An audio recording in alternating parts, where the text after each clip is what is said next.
sonzinho da chuva, você que acompanha o nosso canal Sertões Tucunduba, imagens aí pra você que gosta das coisas do sertão.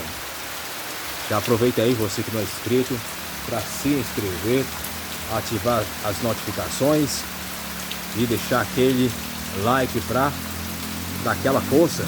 Se inscreva pra gente continuar levando o que há de melhor do nosso sertão. Chuvinha boa aqui caindo, banhando todo o nosso interior.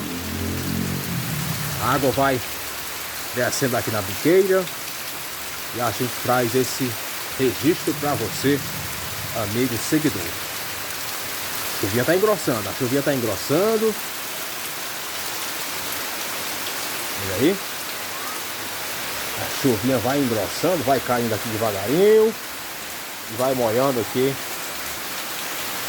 o nosso interior, que já fazia aí alguns dias que caía sempre aquele sereninho, mas não uma chuvinha como essa com mais intensidade. E a chuva sempre é bem-vinda aqui no nosso sertão, aqui no nosso interior.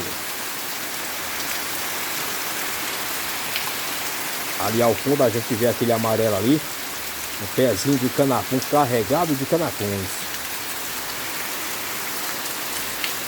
Aí, Sertões Tucunduba aqui para levar e atualizar o que acontece aqui no nosso sertão cearense.